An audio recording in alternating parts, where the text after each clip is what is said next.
Saviez-vous que vous avez choisi la personnalité que vous avez aujourd'hui? Bon, dit comme ça, c'est vrai que ça peut être un petit peu difficile à accepter, surtout si on n'aime pas trop ces traits de caractère. Mais pourtant, c'est en partie le cas et surtout, je vous assure que c'est une très très bonne nouvelle. Dans cette vidéo, je vais vous expliquer pourquoi c'est une bonne nouvelle et surtout comment ça s'est fait. Je vais vous montrer comment se développe et se construit notre personnalité au fil du temps pour devenir ce que nous sommes aujourd'hui. Cette vidéo est une vidéo de vulgarisation parce que c'est l'ambition de cette chaîne. L'idée est donc d'être succincte et d'expliquer les choses simplement sans être simpliste. Si ensuite vous souhaitez approfondir les notions dont je vais vous parler ici, vous aurez ensuite la possibilité de le faire grâce aux ressources que je vais indiquer dans la barre d'infos. Je vais faire cette présentation à partir des deux approches qui sont mes spécialités, l'analyse transactionnelle et le MDR. Ces deux approches disent la même chose que quasiment toutes les autres en psychothérapie qui se basent sur la recherche scientifique, et la seule chose qui va changer par rapport à d'autres approches peut-être que vous connaissez, c'est le vocabulaire que je vais employer. Mais globalement, aujourd'hui, on a de bonnes connaissances de ce qui se passe dans le cerveau et de ce qui mène à ce que nous sommes en termes de personnalité. Alors voilà, si vous voulez en savoir plus sur tout ça, vous êtes au bon endroit. Notre personnalité est le résultat d'un mélange épicé de 3 différents ingrédients. La génétique, l'épigénétique et les événements de notre vie. Concernant la génétique, comme je ne suis pas biologiste, je ne vais pas m'étendre longuement dessus. Je vais vous dire simplement que notre génétique détermine une partie de notre personnalité. Par exemple, on sait qu'elle est à l'origine de certaines pathologies psychiatriques qui affectent nos comportements, nos pensées et nos émotions. On sait également que la génétique influence la rapidité de notre cerveau à analyser des événements, et ça va être le cas par exemple lorsqu'on est au potentiel intellectuel. Elle prend aussi part dans la régulation des taux d'hormones et de neurotransmetteurs dans notre corps, qui sont parfois responsables de notre humeur. Et elle est aussi responsable d'une partie de notre structure corporelle, comme notre taille, la forme de certains de nos os, nos organes, et des éventuelles douleurs que ça peut nous faire vivre, ce qui influence aussi nos comportements, nos émotions et nos pensées, car la douleur a beaucoup de part là-dedans. Certains scientifiques estiment que la personnalité est déterminée à 50% par la génétique. Je n'adhère pas à cette hypothèse, vous comprendrez pourquoi par la suite. Je crois en réalité que comme toute donnée qui n'est pas encore prouvée, chacun voit une réponse à travers le prisme de sa spécialité, et je vous préciserai ça tout à l'heure. Notre personnalité est également le fruit de l'épigénétique. Ce terme barbare correspond en fait à la façon dont nos gènes s'expriment en raison de molécules qui vont se déposer sur eux. Ces molécules facilitent ou au contraire elles limitent, voire elles rendent complètement impossible l'expression des gènes, et on appelle ça la méthylation. Ces molécules sur les gènes peuvent se transmettre de génération en génération. Ouais. C'est pour ça que vous pouvez vous retrouver avec un stress épigénétique qui va en fait être dû à des événements vécus par vos ancêtres et pas du tout par vous. D'ailleurs, si l'influence des événements vécus par vos ancêtres vous intéresse, vous pouvez participer à l'atelier en ligne que j'ai créé et qui s'appelle Comprendre et interpréter son héritage familial. Et ça vous aide à déterminer ce qui vient de vos ancêtres et ce qui vient de vous dans votre personnalité. Si ça vous intéresse, vous avez le lien aussi dans la barre d'infos. Mais finalement, la plus grosse partie, à mon sens, de notre personnalité se développe grâce aux événements que nous vivons dans notre vie. Pourquoi? En raison du fonctionnement de la mémoire d'abord. Notre cerveau a besoin d'apprendre pour se développer. Et pour ça, il utilise essentiellement ses capacités mémorielles. Et je m'explique. Lorsqu'un événement nous arrive, notre cerveau puise dans sa banque de données d'événements similaires pour comprendre la situation nouvelle. En EMDR, on représente ça en disant que le cerveau utilise des réseaux de mémoire. Il va classer dans ces réseaux de mémoire les événements de même type. Par exemple, imaginons que vous ayez vécu une situation dans un avion où il y avait beaucoup de turbulences et que vous avez eu très peur. Bon, j'avoue, c'est une situation issue de ma vie personnelle. J'ai la phobie de l'avion. Vous avez eu tellement peur que cet événement s'est encodé dans votre mémoire et votre cerveau, sans vous demander votre avis, en a conclu avion égale danger. Et puis il a stocké ça tranquillement dans sa banque de données. L'année suivante, vous vous trouvez à l'aéroport, vous n'êtes même pas encore dans un avion, mais vous en voyez plein autour de vous. Votre cerveau active donc son réseau de mémoire avion. Et damned, qu'est-ce qu'il y trouve? Danger. Il va donc dire à votre corps de suer et de se préparer à affronter ou accueillir le danger. Run for your life! I'll cover you!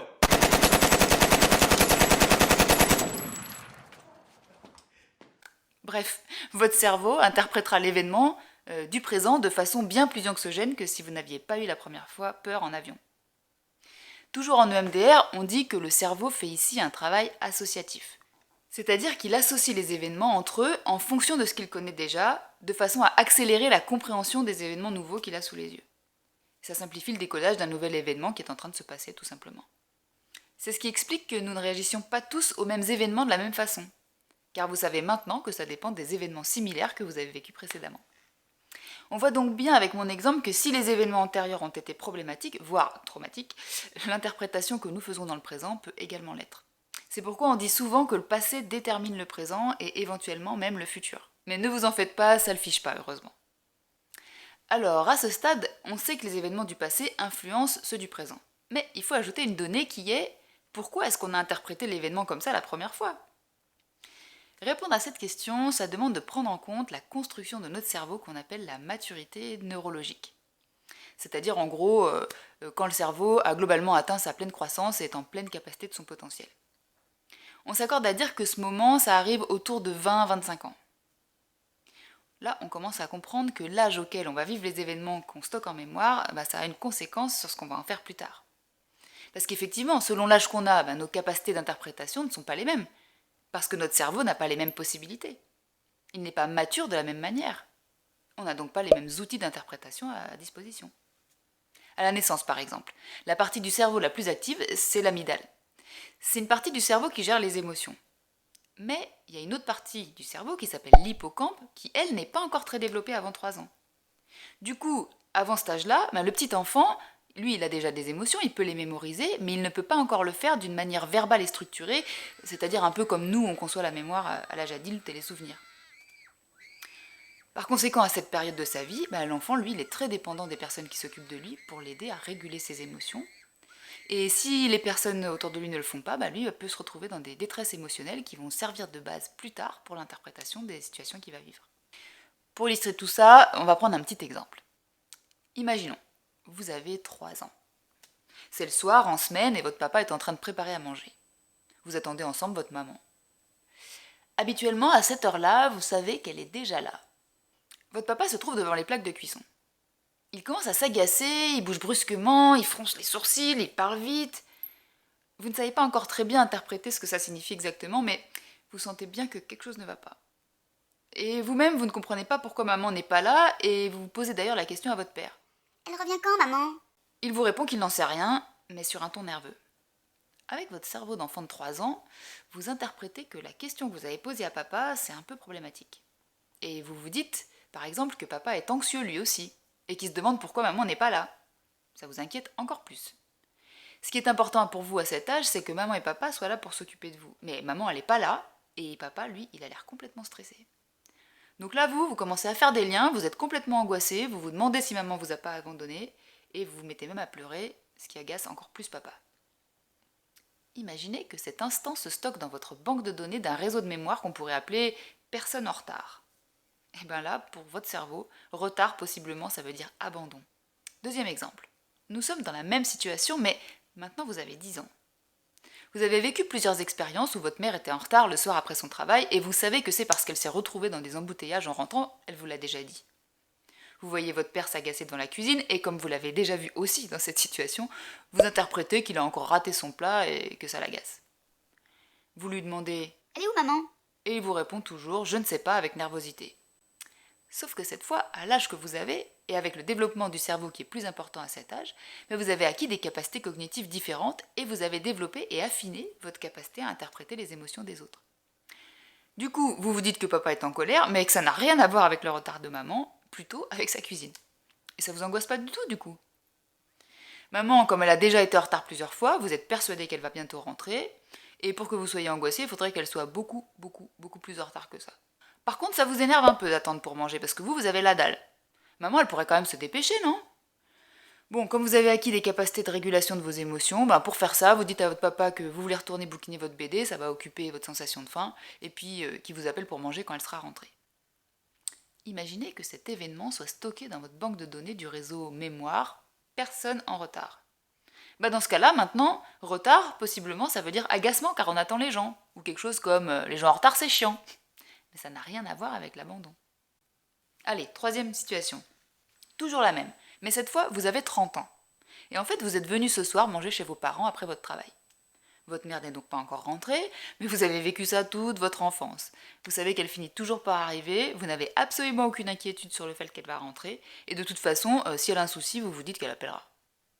Vous voyez votre père s'agacer devant la cuisine, mais ça aussi c'est quelque chose qui lui est souvent arrivé, d'ailleurs vous savez pourquoi, parce qu'il vous l'a expliqué. C'est un peu gélatineux, un peu... J'avais un doute. Vous lui posez la question de savoir où est votre mère et il vous répond « j'en sais rien » de manière nerveuse. Votre cerveau d'adulte, lui, est capable d'interpréter précisément ce que toute la scène signifie. Votre père n'a pas envie de réfléchir à cette question, l'urgence pour lui c'est de s'occuper de son plat, et à ce moment-là d'ailleurs, étant donné vos capacités vous-même en cuisine, vous proposez de l'aider. Imaginez que cet événement soit stocké dans votre banque de données du réseau mémoire personne en retard.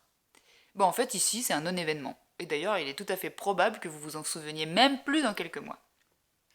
Ce que je veux vous montrer à travers ces 3 situations, c'est que le cerveau réagit de manière différente à une même situation en fonction de là où il en est dans son développement, en fonction de son âge, puisque la maturité neurologique n'est pas la même.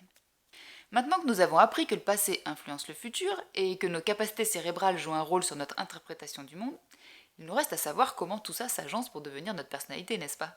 Déjà, sur un plan biologique, les interprétations des événements par notre cerveau, ça se matérialise par des connexions entre neurones. Connexions qui nous disent ça égale ça, et puis égale ça égale ça. C'est une équation. Cette équation, on peut la traduire par exemple par avion égale danger ou retard égale abandon. Si ces interprétations sont répétées dans le temps parce que plusieurs situations s'y prêtent, elles vont se confirmer. Et biologiquement, ça a pour résultat que les connexions neuronales vont se renforcer. En gros, les neurones et les récepteurs synaptiques vont augmenter en nombre et les schémas de neurones vont en fait devenir des vraies autoroutes. Autant dire que ça va aller bien plus vite que la conscience nous permet d'y réfléchir. Ça va être des automatismes. Par exemple, je vois un avion, je suis automatiquement stressée. Ça correspond à des pensées automatiques ou des émotions automatiques ou même des comportements automatiques. Vous les avez peut-être d'ailleurs déjà expérimentés parce qu'on en a tous beaucoup.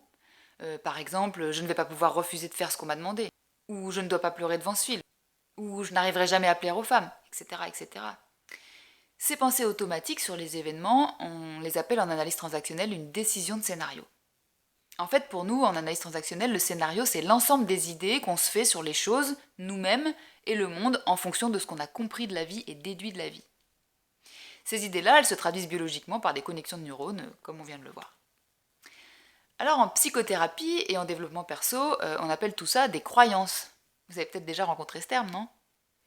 Bon, mais je voudrais juste rétablir quelque chose, c'est que, soyons clairs, pour notre cerveau, ce ne sont pas des croyances. Nous, on les appelle comme ça pour les travailler, mais en fait, pour notre cerveau, ce sont des vérités. À 3 ans, quand l'enfant s'angoisse parce que sa mère est absente, et qu'il pense qu'elle peut l'avoir abandonné, ça représente une vérité pour lui. Et comme son père ne la dément pas clairement, il ne peut pas se rassurer, et il garde potentiellement cette interprétation en mémoire comme une conclusion tout à fait réaliste de la situation. Et on voit bien que plus tard, à 10 ans, la conclusion réaliste n'est pas la même. Et elle n'est pas non plus la même à 30 ans. C'est un peu comme si on disait que notre réalité change. Et cette interprétation, possiblement elle s'ancre et elle se renforce, et on sera susceptible de retourner la chercher plus tard dans notre banque de données, lorsque par exemple notre conjoint sera en retard. Peut-être que ça créera un stress intense ou même des angoisses d'abandon lorsque notre conjoint ou notre conjointe sera en retard dans le futur, même à l'âge adulte. Voilà, ces exemples montrent comment ça peut être très différent si la scène se passe à tel âge, à tel autre ou à l'âge adulte. Parce qu'on acquiert des expériences similaires, dont on peut se rappeler, mais aussi une capacité de régulation émotionnelle qui n'existe pas quand on est très très jeune. Cette question de la régulation émotionnelle, d'ailleurs je fais une petite parenthèse, c'est vraiment important. Parce qu'on sait que les événements qui sont très impactants émotionnellement, ils nous marquent plus que les autres. Et du coup, ils vont servir plus facilement de base de données pour l'interprétation des événements ultérieurs que ceux qui n'ont pas été chargés en émotions. C'est lié au fait que notre cerveau est orienté vers notre survie. Revenons donc à notre scénario et à ses croyances sur les choses qui sont en fait des vérités. C'est à ce moment-là qu'on parle de choix. Parce que la raison pour laquelle l'analyse transactionnelle appelle ces conclusions des décisions de scénario, ça vient du fait que d'autres que nous auraient pu interpréter les choses complètement différemment, même au même âge. Alors, on est bien d'accord qu'il ne s'agit pas d'un choix conscient, mais cela dit, c'est une forme de choix quand même. Ça vous paraît peut-être un petit peu tiré par les cheveux, mais je vous assure que c'est important de le voir comme ça, parce que ça a l'avantage de mettre en avant le fait que si on a fait un choix à un moment donné, même s'il est inconscient, il est toujours possible d'en faire un autre à un autre moment. Aujourd'hui, par exemple. Et je trouve que c'est très porteur d'espoir pour les personnes qui se sentent mal dans leur vie, parce que ça permet de s'autoriser un travail de développement personnel ou de psychothérapie, en sachant que les schémas de neurones peuvent être modifiés. C'est d'ailleurs ce qui s'appelle la plasticité cérébrale. Et c'est quelque chose qu'on travaille en psychothérapie. Les études nous montrent que la psychothérapie a un effet sur ces connexions. En EMDR, on va travailler par exemple sur les événements du passé, qu'on considère constitutifs des connexions qui nous posent problème dans notre personnalité. En analyse transactionnelle, on peut travailler dans le présent, à prendre conscience des schémas et créer de nouvelles expériences qui vont les modifier. Et globalement, ce qu'on va faire en psychothérapie, c'est installer de nouvelles façons de conclure les événements du passé en utilisant notre nouveau regard d'adulte sur eux, et donc nos capacités cérébrales augmentées par rapport au moment des événements. En hypnose, dans l'approche rogerienne, en TCC, en psychanalyse, en gestalt thérapie, etc. et dans toutes les autres approches, on aborde les choses sous un autre angle, mais en fait, tous les chemins mènent à Rome et donc le résultat sera globalement similaire. Peace and love, peace and love. Vous comprenez peut-être maintenant pourquoi je ne suis pas d'accord avec l'hypothèse que 50% de notre personnalité serait génétique. Bah oui, en fait, les généticiens, ils pensent ça, enfin en tout cas une partie d'entre eux, parce qu'ils ont vécu un certain nombre d'expériences qui montrent que la génétique influence notre personnalité. Mais les psychologues, nous, on a souvent vécu un certain nombre de situations dans lesquelles on disait aux patients que rien ne pouvait changer parce que c'était médical ou génétique, puis en fait, en psychothérapie, ils ont guéri. Ce qui fait que chacun, nos expériences passées ont influencé notre interprétation du présent. Et vous alors, quelle décision est-ce que vous voulez prendre pour changer votre vie d'aujourd'hui? Venez nous partager ça en commentaire. Pour moi, ce sera de décider que je suis capable de préparer un plat sans trop le saler. Bon, et maintenant, si vous souhaitez activer votre plasticité cérébrale d'une manière absolument efficace, je vous recommande vivement de vous abonner à cette chaîne. Et si la psychologie d'une manière générale vous intéresse, je vous propose de vous abonner à la Lettre Psy dont vous trouverez le lien en description. C'est une newsletter que j'envoie chaque dimanche dans laquelle il y a plein de ressources en psychologie. Et pour ma part, je file à mes consultations et je vous dis à très vite.